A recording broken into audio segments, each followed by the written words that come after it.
Hello and welcome to a tutorial on how to access contract forms in FMLS Remine Docs Plus. Now, you can access contract forms through Georgia MLS, Transaction Desk, most other MLS systems. You can go directly to the Georgia Association of Realtors website if you are using GAR contract forms to obtain forms. So there are a number of outlets to get the forms, but Remine Docs Plus is a very powerful forms editor, and we can get to that under Products and then simply select Remine Docs Plus. Now this is going to take us into the Remine dashboard.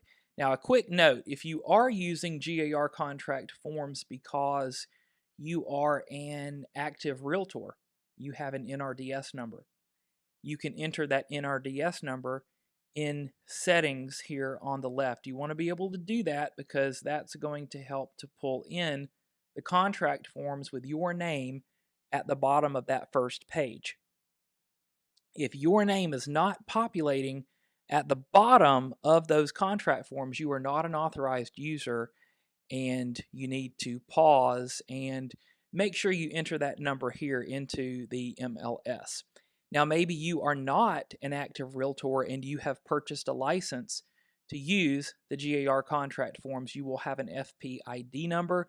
You can also enter that into settings here in Remine. Maybe you are going to use those free RE forms. Doesn't matter. Now, quickly, there's a couple of different ways that you can do some of the same things here in Remine. But quickly, I want to show you guys something. Under Forms Library, you will see Georgia, Alabama. Maybe you even see some other states that happen to be here. You want to use Georgia. Now, FMLS, because of its partnerships over the years, we now have access to data in other states and other parts of the world. And so, consequently, you will see contract forms here for other states or even other parts of the state, including Mid-Georgia MLS. But unless your listing is going to go into Mid-Georgia MLS, do not use those forms. Those listing agreements are designed specifically for Middle Georgia MLS. Those forms already have Middle Georgia MLS baked all into them. You don't want to use those forms. But let's say we are going to use GAR forms. You can simply select that and voila, here are all of the GAR contract forms. Forms index, super, super helpful. Super, super helpful. If you are an agent, I would recommend printing this and keeping it in your office. RE contract forms users. RE forms also has an index. Print it, keep it in your office.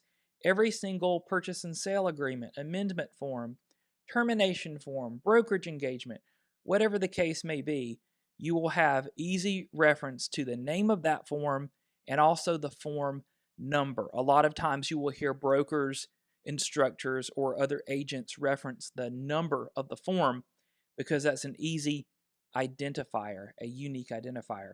Now, going back quickly to the dashboard, again, I mentioned you can do a couple of the same things in different ways. Most of us are going to select Create a Transaction. Now, when you select Create a Transaction, it will ask you a couple of basic questions.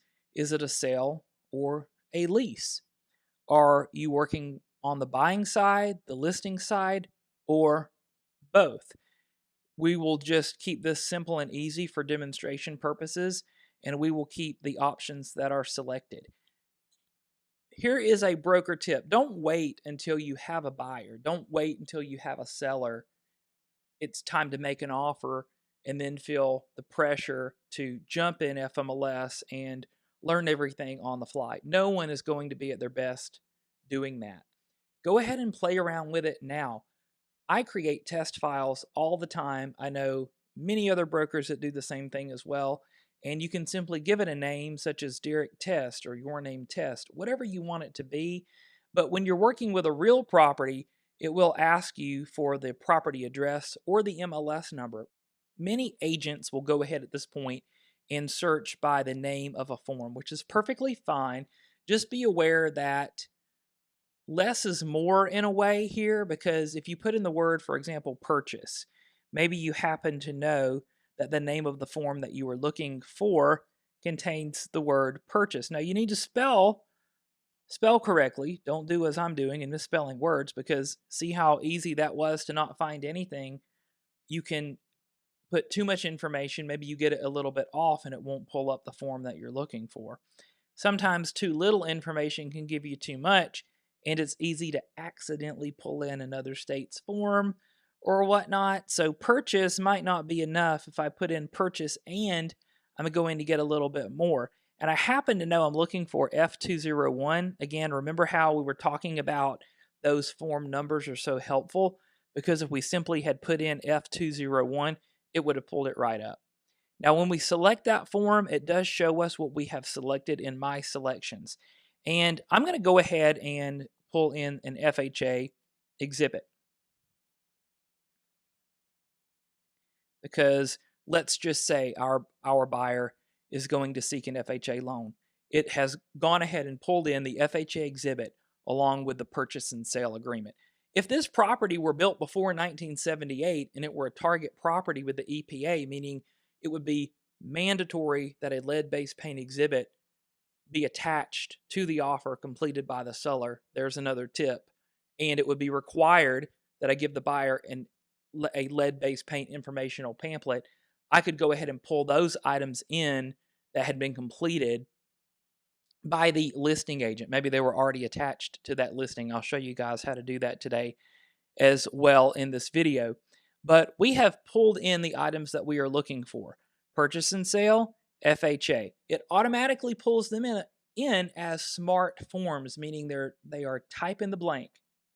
All we have to do is go into the document and we can start typing away and completing it. We can sign it ourselves as the agent. We can then send it out to our clients to sign. And because these are live documents, once they have been signed, we can go right back into this file and we will see them here with the signatures already appearing on them. Maybe we want to move the order around. Simply go over to the three dots. You can move them around. You're going to have options here. Okay, so I told you if you had a seller that had completed a seller's disclosure statement or maybe a lead-based paint exhibit, how can you get those documents from here into your listing? These three dots, look at this. Let's try it again. All right, MLS visibility. Go ahead and enter in your MLS number if it's your listing. You can select the appropriate visibility. And once you've done that with those items, they will appear in the listing for everyone else. Really good idea to do that if you have disclosure forms, and I know most of us do for your listings, so everyone has access to those and they can include those when they make their offer. Now, let's go back to our discussion on the fact that these are smart forms. Well, what about PDFs? You absolutely can upload PDFs from wherever you have those saved on your computer. Maybe you are working with a builder contract and the builder's agent has sent you over a huge PDF package of all these documents with signatures and you want to pull them in to your Remine file. Maybe you have a buyer brokerage agreement already in here. Every file that you create here in Remine has its own email address. You can simply copy that transaction email those PDF documents, give it a few moments, few minutes. You're going to come in here to FMLS Remine. Those documents are going to appear here. So it's a very, very good system. It is very user-friendly in my opinion. This is the platform that I use when I teach many CE classes, train agents how to use, how to draft documents and send them out for signature. If you prefer DocuSign or Dotloop, there are a number of other popular tools out there, then by all means, please feel free to use those. Again, FMLS is not the only place that you can get your documents. You can get them from other MLSs.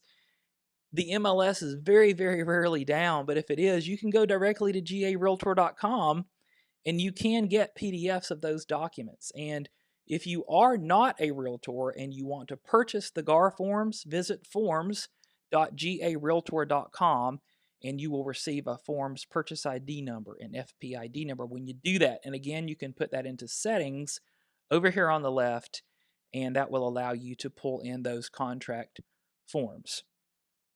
So under my transaction, so when we started off, we created a new transaction. But if you're going back into FMLS, you're revisiting these items, you can simply select my transactions and see all of the transactions that you have created. But Derek, I don't want a specific transaction on the bottom. I want it to be on the top. Go back to those three little dots. Simply lightly press on it, pull it up. You can move them all around. You can rename things. You can do so many things in FMLS. So this is just an introduction. So again, you log into FMLS. You're going to go under Products, Remine Docs Plus. You're going to go into Remine Docs Plus, and you are going to simply create a transaction, or you are going to go to My Transactions, and you're going to pull in those smart forms or pull in those PDFs and get those documents ready for your signature and your client's signature. One last broker tip, and we will call this video a wrap. It is so important to give everyone that has signed documents a copy. Everybody that has signed it needs to get a copy. Every broker needs a copy. The closing attorney, anyone that has any responsibilities needs a copy. Georgia requires agents and brokers to keep documents for at least 3 years. Hope this information was helpful. Until next time, have a fantastic day.